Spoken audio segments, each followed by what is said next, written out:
Ih, o tempo virou. A gente deveria viver num mundo em que as relações ecológicas pautam as relações econômicas e não o contrário. Adianta a gente se dizer feminista e ter práticas que possam violentar outras mulheres, outras espécies ou violentar a natureza. Então, muitas viroses emergentes, fruto só ligado a desmatamento mesmo. A Amazônia é uma biblioteca de Alexandria cujos livros nós estamos permitindo que se toque fogo. Sim. Pensar a ecologia é pensar as formas de relação, de produção, do comer, do nutrir. A revolução será divertida ou ela não será. Eu sou Giovana Nader e esse é o Tempo Virou. Episódios novos toda terça, sempre com a presença de convidados especiais.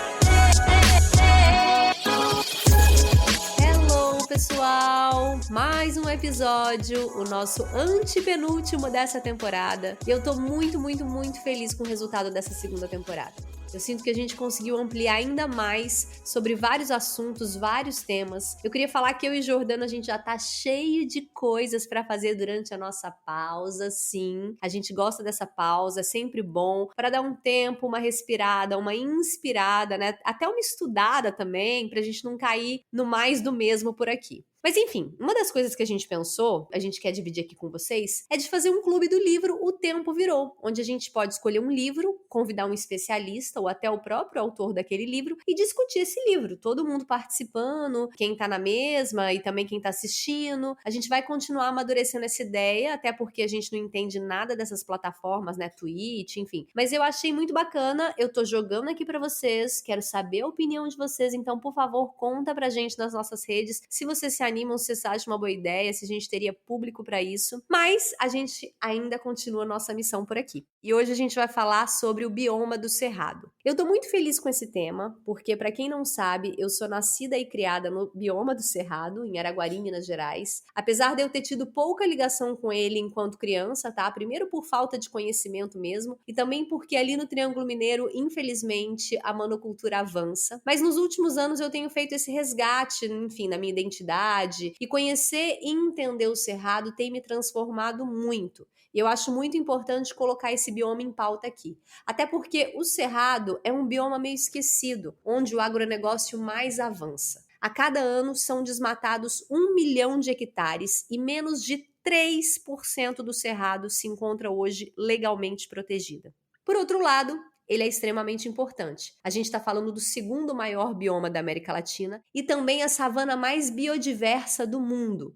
Ocupa 1/4 do território brasileiro e é conhecido como berço das águas, por conta dos seus imensos aquíferos e das diversas bacias hidrográficas que ele abastece no Brasil. Enfim, tô aqui só dando um panorama de tudo aquilo que a gente vai falar hoje, porque nessa busca, né, de participar mais ativamente na proteção desse bioma, eu tive a felicidade de conhecer o Gustavo Malaco, que é quase meu conterrâneo, a gente é da mesma região de Minas, e o Gustavo é graduado em Ciências Biológicas pela Universidade Federal de Uberlândia, fez mestrado em Engenharia Florestal pela Universidade Federal de Lavras, é presidente e diretor de sustentabilidade da ONG, Associação para a Gestão Socioambiental do Triângulo Mineiro, ANGÁ, em Uberlândia, profissional e cidadão com conhecimento técnico e político sobre sustentabilidade, gestão participativa, biodiversidade, mudanças climáticas e energia.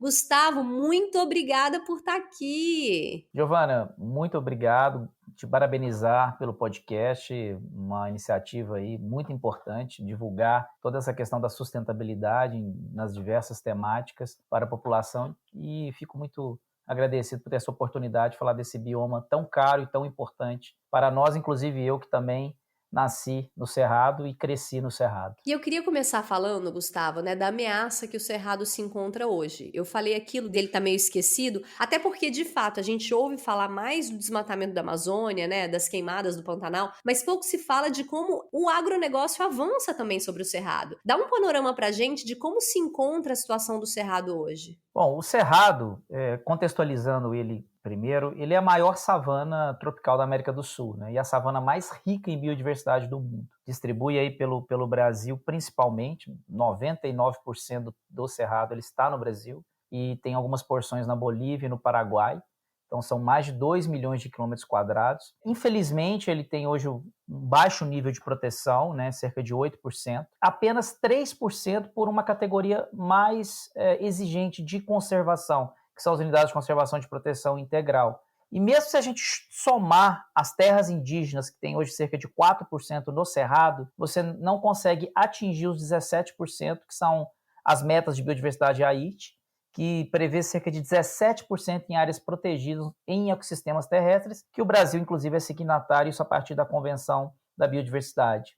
E, atualmente, já mais de 50% do Cerrado, infelizmente, já foi convertido, principalmente por conta aí de atividades para pecuária ou atividades agrícolas, sobretudo para exportação de commodities por grãos. Pra terem uma ideia, nos últimos 2 anos, nós tivemos uma perda de cerca de quase 14 mil quilômetros quadrados do Cerrado. A Amazônia, no último, só para ter um parâmetro, e agora que a Amazônia começou a ter um desmatamento bem representativo novamente, teve cerca de 8 mil quilômetros quadrados. Proporcionalmente, o Cerrado ele tem mais desmatamento hoje do que a Amazônia, em relação à proporção. Então, é um cenário muito preocupante. As principais ameaças aí no Cerrado é a pecuária, os cultivos anuais, especialmente os grãos, os agrocombustíveis, a produção de carvão vegetal, os incêndios de origem antrópica, que tem a nossa origem, e as monoculturas arbóreas aí, por exemplo, eucalipto, principalmente. E também ainda temos a ameaça ainda da implementação de empreendimentos hidrelétricos, né, que vão ameaçar patrimônios geológicos, patrimônios da biodiversidade, locais utilizados para o turismo, por exemplo, nos principais rios do Cerrado. Então é um cenário preocupante em um local muito especial para a conservação da biodiversidade. A gente tem falado muito de crise hídrica, né? Uma pauta, enfim, que já está acontecendo. A gente, inclusive, fez um episódio aqui com a Mônica Seixas falando só sobre esse tema. E o Cerrado possui um papel fundamental para a preservação da água, né? Possui 6 das 8 bacias hidrográficas e 3 dos maiores aquíferos. E eu vi uma coisa muito interessante, eu descobri recentemente isso, que o Cerrado é a floresta em pé invertida, né? Me corrige se eu estiver errada, Gustavo. Porque, pelo que eu entendi, são árvores menores, mas com raízes gigantes. E essas raízes fazem do Cerrado uma grande esponja de água, é isso? Isso mesmo. Boa parte do estoque de carbono do Cerrado, ele não está acima do solo, está debaixo nas raízes. Então, boa parte dessa biomassa do solo no Cerrado, ele chega até a quase a 70%. Então, também tem um papel importante depois, inclusive, na questão de mitigar gases de efeito estufa. Mas em relação aos recursos hídricos, já destacou, né, boa parte das principais regiões hidrográficas do Brasil, vou destacar aqui o Complexo Tocantins-Araguaia, o Rio São Francisco, a Bacia do Paraná e a Bacia Amazônica, as principais nascentes, né, elas têm a contribuição do Cerrado. O São Francisco, por exemplo, nós chegamos a mais de 90% da água disponibilizada para essa bacia, que depois vai, inclusive, para o semiárido brasileiro. Então, tem uma importância muito significativa, inclusive, para outras populações de países vizinhos, como, por exemplo, a Bolívia, o Paraguai, a Argentina e Uruguai. Você destacou em relação também aos aquíferos, né? O Bambuí, Urucuia e Guarani. O Guarani, que é o segundo maior aquífero do mundo, metade dele está inserido no Cerrado. E isso tem uma importância fundamental para o nosso próprio agronegócio. O agronegócio brasileiro, economicamente, ele se desenvolveu principalmente na região do Cerrado.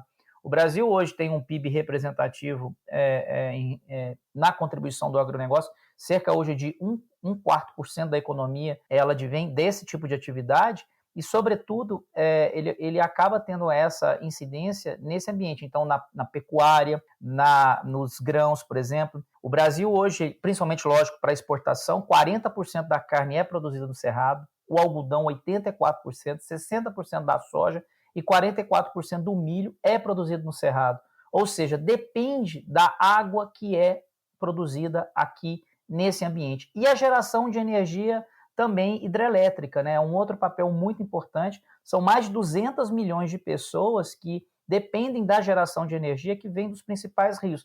Lógico, isso é um modelo de desenvolvimento que ocorreu em outras décadas, aí, principalmente nas décadas de 50, 60, 70 e 80, nesses principais rios, Rio Paranaíba, Grande, Paraná, em que tem essa contribuição significativa. E hoje nós temos essa questão dessa crise hídrica, que na verdade é uma crise de gestão, e ela hoje tem impactos diretos à produção agrícola e à geração de energia e também ao abastecimento público de grandes cidades. Queria que você falasse um pouco mais, porque o Cerrado também tem uma importância muito estratégica quando a gente fala na reversão do colapso climático, né? Onde é que ele se encontra aí? Então, esse papel que o Cerrado ele já tem em relação à sua cobertura, nós estamos falando de 50% da vegetação natural ainda em pé. E hoje, a principal frente de desmatamento no Cerrado é na região que é denominada Mapitoba, né? Que seriam os estados do Maranhão, Piauí, Tocantins e Bahia. Ela distribui hoje cerca de mais de 70 milhões de hectares nesses 4 estados. E desde 2015, você tem um plano de desenvolvimento para essa região que, infelizmente, não houve a incorporação da conservação, mais uma vertente de desenvolvimento para o agronegócio. E eu vou dar uma informação aqui. Se, por exemplo, 10% dessa região, desse Mapitoba, estamos falando mais de 7 milhões de hectares, for desmatado, as emissões elas chegariam a mais de 1 bilhão de toneladas de CO2. Esse aumento, por exemplo, ele ia cancelar 1/3 das emissões evitadas pela redução do desmatamento da Amazônia desde 2004. Então, a importância que tem o Cerrado hoje, inclusive, para a mitigação dos efeitos da emissão dos gases de efeito estufa. E a outra vertente é justamente a quantidade que nós temos de pastagens degradadas no Cerrado, mais de 30 milhões de hectares nessa região, que nós poderíamos incorporar, seja na conservação ou nas atividades produtivas, e com isso evitar o avanço de novas áreas que poderiam ser convertidas, e também nesse processo de adaptação às mudanças climáticas com essa incorporação. E também, aproveitando que nós estamos agora na década da restauração dos ecossistemas, que é uma década entre 2021 até 2030, que é uma iniciativa da Organização das Nações Unidas, só no Brasil nós temos cerca, no Cerrado, entre 2 a 4 milhões de hectares de déficit em áreas de reserva legal e áreas de preservação permanente, que devem ser obrigatoriamente recuperadas, principalmente pelos produtores rurais, mediante aí o nosso Código Florestal. Mais uma oportunidade de mitigação aos efeitos dos gases de efeito estufa, que isso está na lei que tem que ser cumprido. Sim. Então é um papel estratégico o Cerrado nessa questão da emergência climática. Quando eu falo de Cerrado, né, a primeira coisa que me vem à cabeça é a palavra diversidade. Porque, assim, é um bioma muito biodiverso. Fauna, flora, né, é lindo, eu acho a coisa mais linda a floresta do Cerrado. E também é um território muito extenso que, quando a gente fala de diversidade, a gente também está falando de diversos povos, diversas culturas, né? Tem muita gente que atua para proteger esse bioma. Eu queria que você falasse um pouco, Gustavo, dessa riqueza da diversidade do Cerrado e também desses guardiões do Cerrado. Quem são esses povos, essas comunidades que estão aí lutando arduamente contra essa invasão do agronegócio? Não, essa sociobiodiversidade, né? O Cerrado ele já é reconhecido como hotspots, até nessa caracterização geral, que seria justamente um local que tem um elevado número de espécies endêmicas da biodiversidade, mas, ao mesmo tempo, muito ameaçada pelas atividades humanas. No Brasil, por exemplo, a gente só tem o Cerrado e a Mata Atlântica nessa categoria, que seriam biomas insubstituíveis do ponto de vista da conservação de políticas públicas. Então, o Cerrado ele apresenta hoje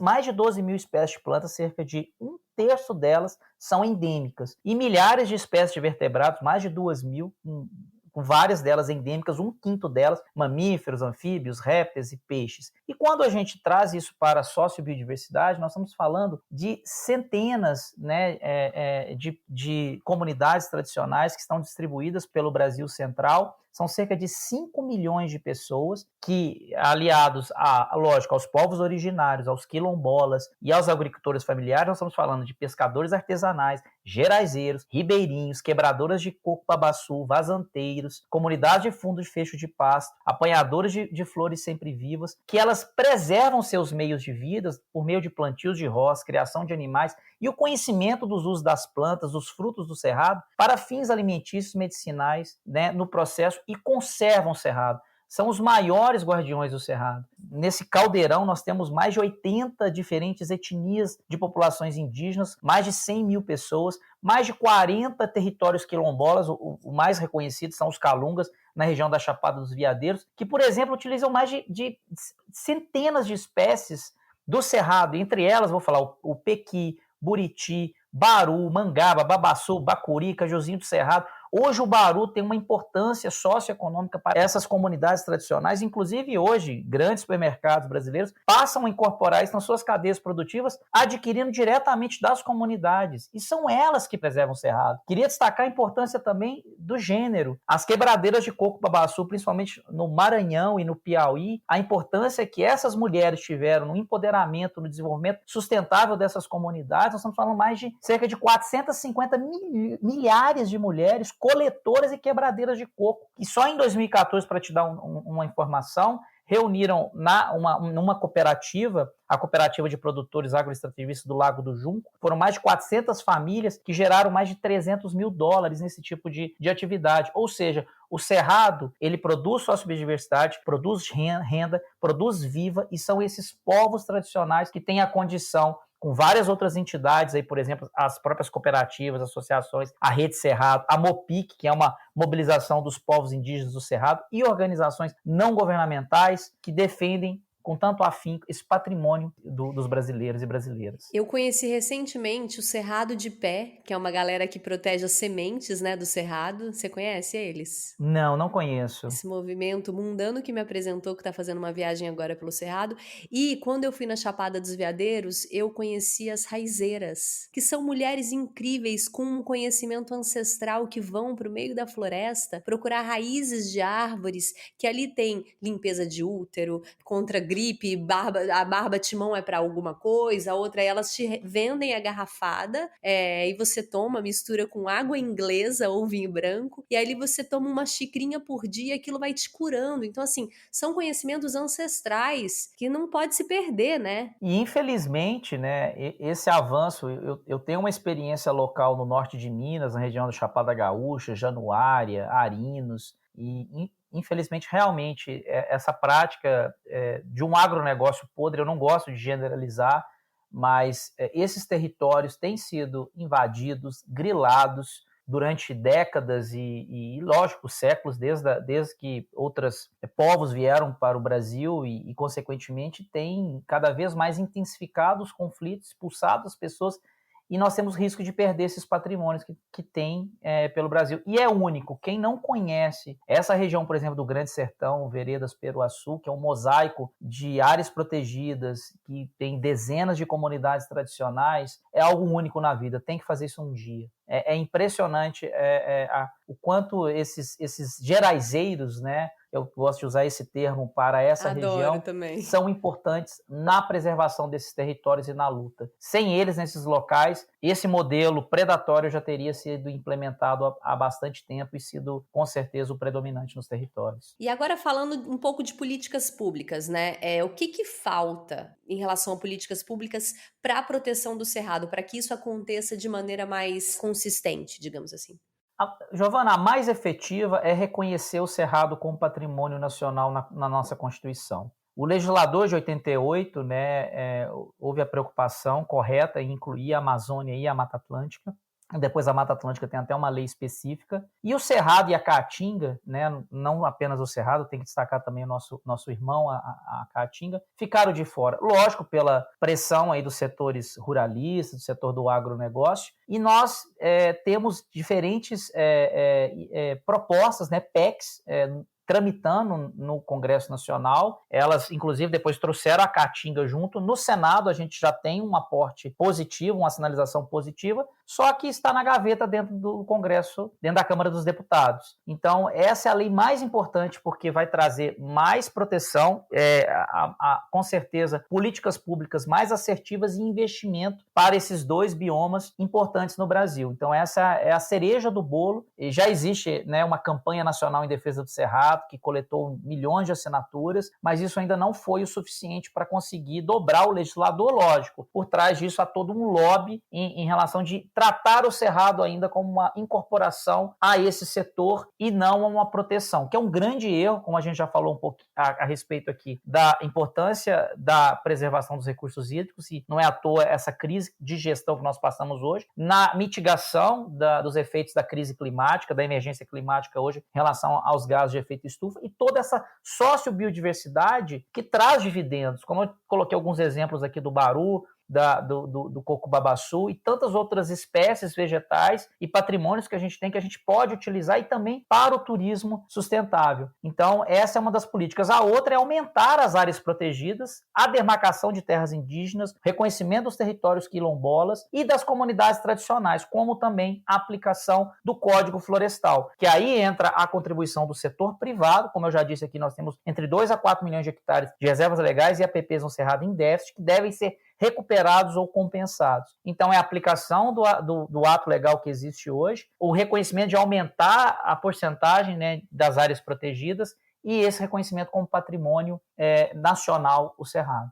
Agora a gente falou dos Guardiões do Cerrado, você citou várias ONGs e movimentos, mas a gente quer também saber da ANGÁ, que vocês fazem, vocês são uns grandes guardiões do Cerrado aí na região do Triângulo Mineiro. Conta pra gente onde é que a ANGÁ tá, quais são as frentes de atuação da ANGÁ hoje? Então, a ANGÁ, ela tem sede em Uberlândia, no Triângulo Mineiro. Nós atuamos principalmente com projetos de empoderamento da sociedade civil, em advocacy, né, trabalhando com políticas públicas. Então, nós trabalhamos hoje, por exemplo, dentro de observatórios como o Observatório do Clima, o Observatório do Código Florestal, o Observatório de Governança das Águas, a própria Rede Cerrado. E no nosso território, já tivemos uma singela contribuição na constituição de unidades de conservação por meio de ações de advocacy dentro do governo de Minas Gerais. O caso, nós protegemos aí 2 rios, o Rio da Prata e o Rio Tijuco, na década passada, sendo constituído uma unidade de conservação de proteção integral. Atualmente estamos com um projeto em preservar uma área